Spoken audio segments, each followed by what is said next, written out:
Hello, it's MrSorbias here, and today our target is to create a pile of bricks Blender tool with geometry nodes. So let's change this cube to be a singular brick. This is, I think, quite realistic size for a brick. And then we can go here to the geometry nodes to get started.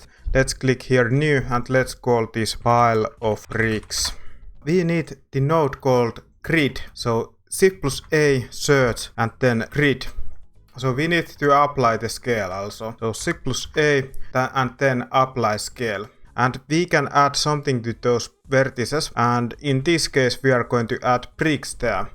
Node called instances on point. And then connect this grid to the point. If we connect this or brick to these instances, it will start adding those, and then we can change the parameters. Let's add here node called value. So search here value, and then let's add it to X and then vertices X. But we want to make it a little bit more dense, so that's why we will add here multiply nodes. So Shift+A, search, math, let's add it here, and then this change it to be multiply. I will put here 8. So let's duplicate both of those. Shift+D, and then let's connect this one to the size Y and this one to the vertices Y. But now we need to change this or value here. So we need to duplicate all of these nodes, these included, because we want to rotate these for the second levels of these bricks. So select all of those and then Shift+D to duplicate those. And then what we need is join geometry. So search, join geometry, and add it there, and then this one here. But now the new level of these bricks are exactly in the same location, which obviously is not good. So we add here also transform geometry node, and we move it exactly 0.05 because that's how thick those bricks are. Now for the other instance on points node, we need to rotate those bricks. So for the Z axis here, let's put 90 degrees. Then we need to change the parameters because obviously this doesn't work anymore. So this is what the system looks like now. The thing is with this that you actually don't wanna even have 4 values here. So if you take all of those and then play with these. So you don't wanna do this because this is way too much control over this. So connect this one there, and then you also want to control the vertices X like that. And then you can delete that one, and then now with this you control that, but then you need to do the same thing with this one, this value here. So if this is going to size Y, then it has to go here to size Y. Like that, and then if that one is going to multiply vertices Y, it has to go there also, multiply vertices Y. And it makes sense, but then we have other problems that we have to change. So for that we need to add something to control those. So duplicate this multiply node here and add it there, and then change this to be add instead. So now with this we will make sure that those will align like that, and then we will duplicate it also for the size X, and then change it in a way that it will align. So the size Y also duplicate it there, and then change the value until it will align like that.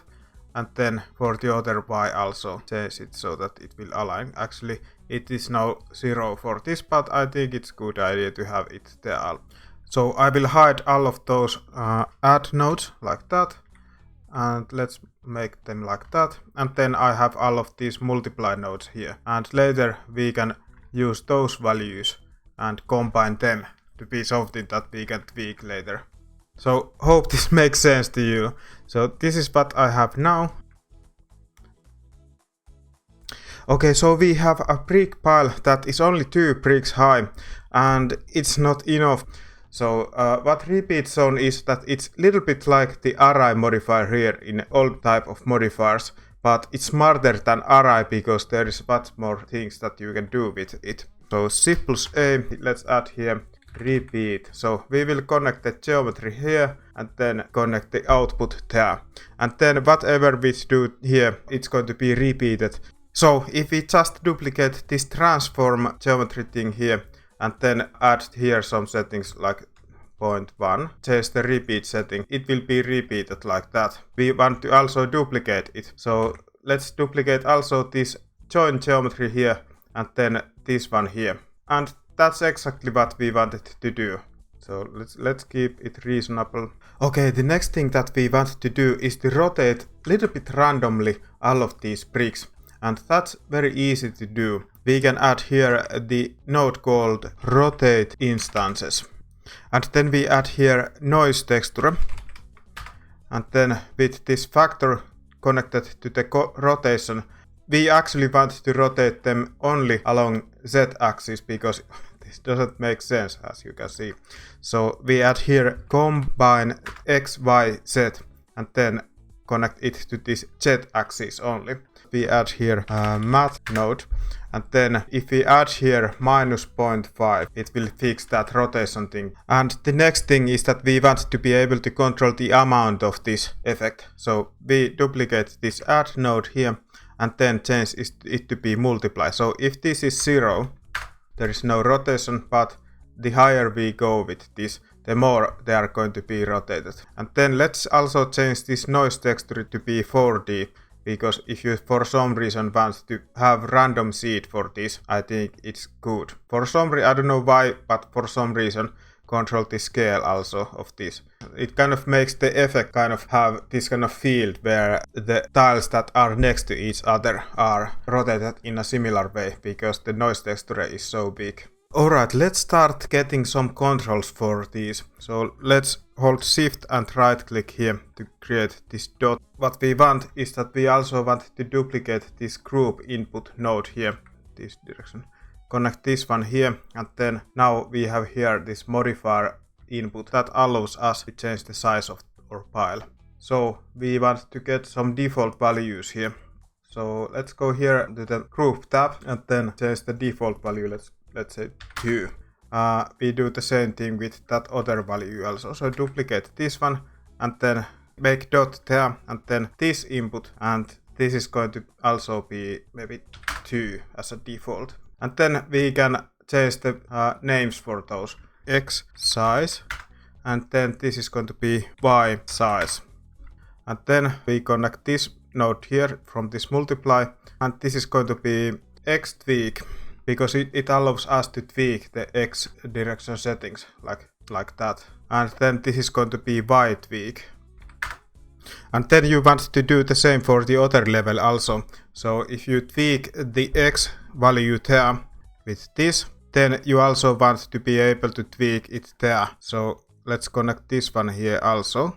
And now if we tweak the X, it's going to tweak both of those levels, not just top level. But there's also a problem because the size of those bricks is different. So we need to have something to compensate that. So let's duplicate this multiply and let's add it there. And then we change this value so that it makes sense. So if we tweak it like this, what should the other level be so that it makes sense? Maybe something like that. I guess that makes sense. And then we do the same thing obviously also for the y-axis. Y tweak, and we will add, I think, this one here. So now if we tweak y, it's changing again both of those levels, and then again we will duplicate this multiply so that the settings make sense.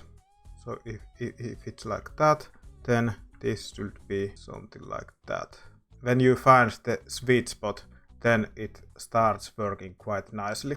And then let's duplicate this group input, and then we also want to be able to control this iterations thing here, which is going to be the height of this thing.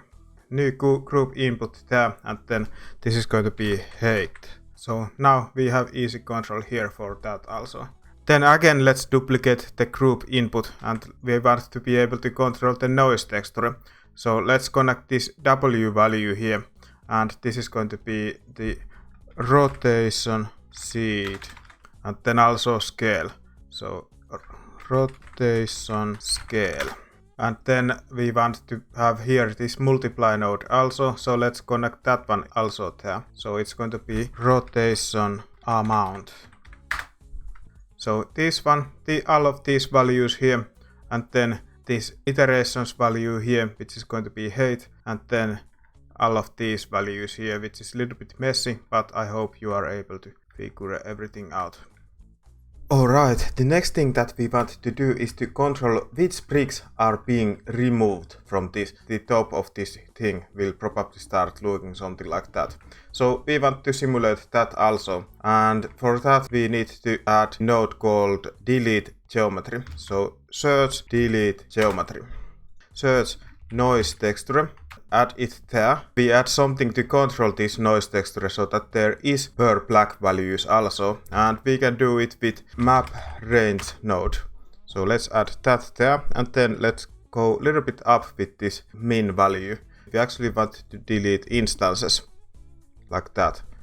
So basically what we want to do is to create a gradient that starts from here and ends here, and then we will mix it with this noise texture, which allows us to create an effect that will gradually increase towards Z direction. And we can do that gradient by here adding the node called bounding box. So search bounding box.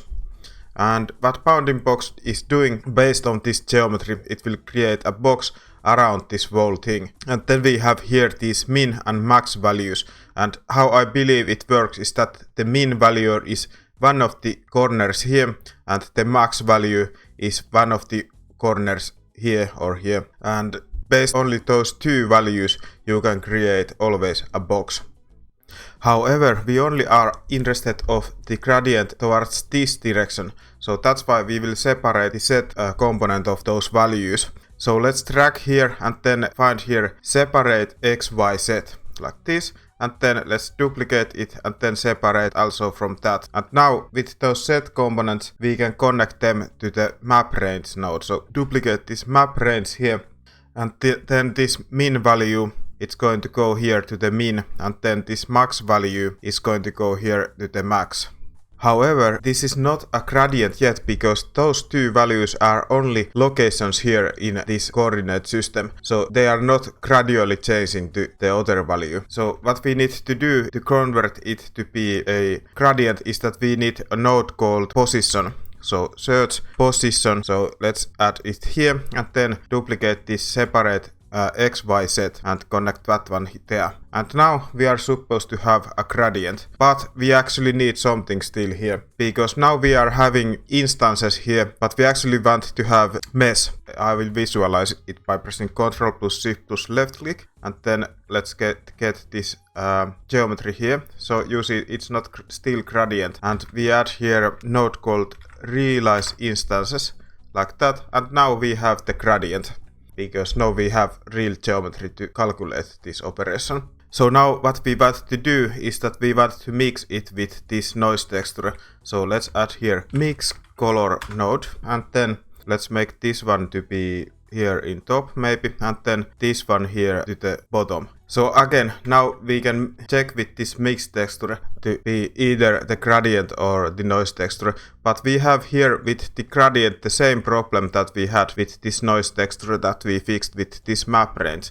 We can control the gradient with these min and max values. Alright, these are the values that I added for the noise texture here. So I made it as a default to be 1, and then here is the map range value for the min, and then for the bounding box I had these values here. So now with this we can control the effect between of the gradient and the noise texture, which is cool. And then if we change here the height, it also is going to change the effect. Okay, so this is the effect, and now we want to control these values here inside of these modifier settings. Okay, group input to control maybe this mix node here. So mix between gradient and the noise texture.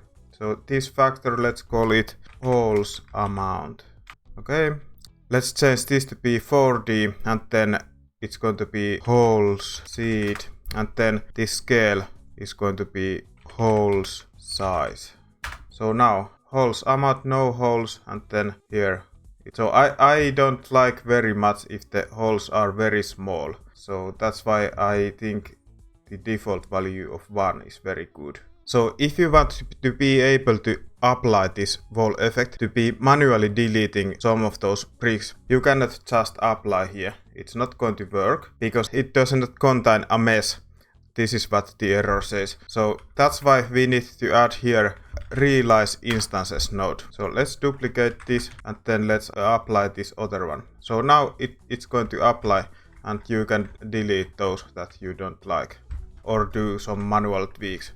Okay, I'm recording this a little bit backwards, but now you need to add here the node called set material, like this, and then you need to have a material to be able to set something there. So you need to create a material with this new button, and then you name it to be bricks. But I already did that, but you create that, and then you will find the bricks material that you created there. So what we need to do is that we will create an attribute here. And the attribute has to happen before those instances are made to be geometry. Because if they are geometry, then we don't have anymore the data that we can use to create the attribute for random color for each of those bricks. So let's add here store named attribute. And I'm gonna call this with name random. You can call it whatever, but this works for me. And then we are going to add here random value node.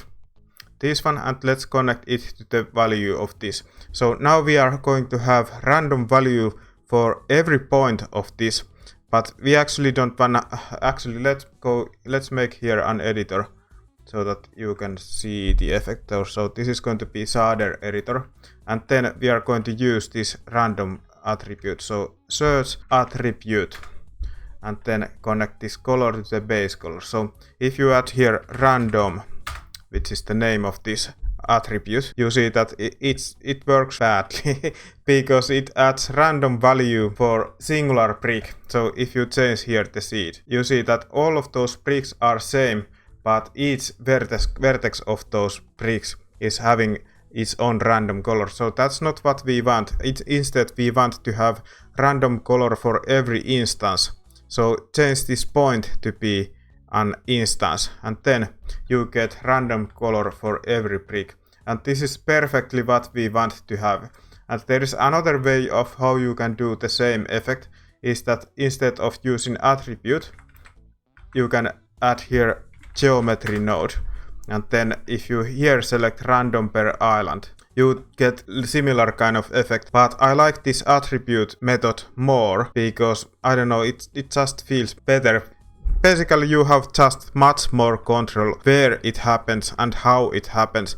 But yeah, up to you what you do. You can do both. I don't know why you would do both, but you can do that also. You can also add another attribute. I will duplicate those, and let's add it here for the random corner color. So now here let's change this to be point, and let's not call it random because then it will override this. Instead corners, like that. So now with this attribute you can do effects where some of those bricks are a little bit burned in some corners. So if we duplicate this one and then find corners, obviously we can change the seed also here. Okay, now we have everything that we need. So the next thing that we do is to make the material for this. So let's add here color ramp, and then let's duplicate it here, and then let's add this color ramp here, and then here let's find some good color for bricks. Then I actually want to have some lighting here because it's getting a little bit too hard to see what's going on. Then we can use this or other attribute that we created here and multiply it with this color data. So Ctrl+Shift+ right click, and then here let's change this to be multiply. And actually I don't like it to be this perfect. So I will mix this with a noise texture. So search noise texture, like that, and again Ctrl+Shift+ right click to mix it like that. And then we will duplicate this color ramp here, so that we can remove the effect from some areas. It's a little bit tweaking to find value that feels good. Okay, these are the values that I found good. So here object and mapping, nothing I did there.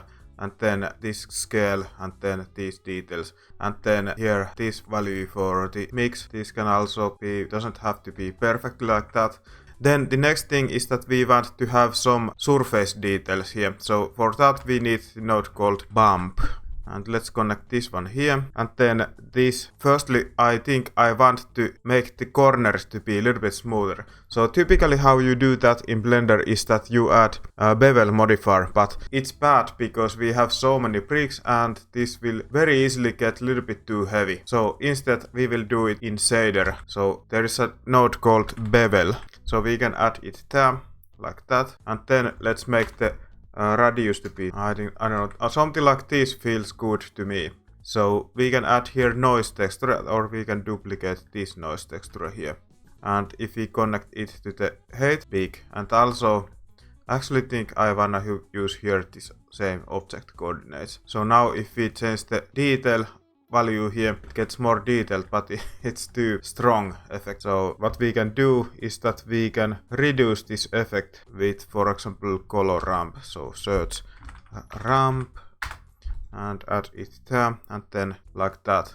Now we actually are having here 1 meter deep holes, and that's not what we want. So instead we want to have something like 0.003 or something like that. Okay, now this needs to go back here. And then we kind of fixed it. The bevel is still there, but we have our holes there also. Let's make a little bit edits there. Let's duplicate this bump node and let's connect this bevel to this bump node and this one to this bump node, and then this one to this node. So now we kind of did the same thing, this here. So now it's working in an exactly similar way, but we have now this additional bump node here, which we can use to add some additional details.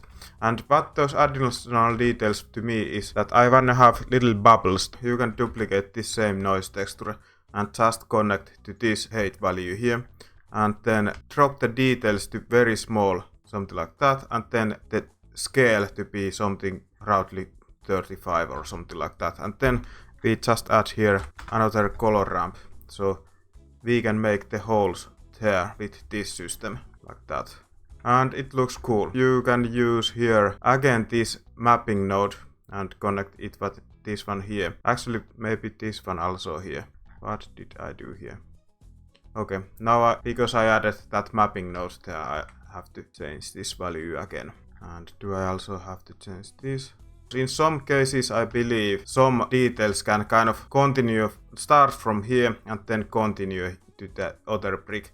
And that's not realistic. So that's why we can use this attribute node here with the random value for each brick, and then we just connect this one to the location, and then we add here also math multiply. So by that way we will make sure that every brick is unique and the details are not kind of leaking to other bricks. As a last step, you can, for example, change the principled roughness values here. For example, connect this one here, but you also need color ramp here because it's just how it works.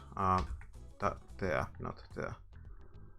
So something like that. Very easily you can create very interesting looking piles of bricks with this simple technique. So it's a very good technique, for example, if you are doing nature scene or ruined some, I don't know, old builds or something like that. So it will add a lot to your scenes, but doesn't take too much time, which is the kind of 3D modeling that I myself like very much.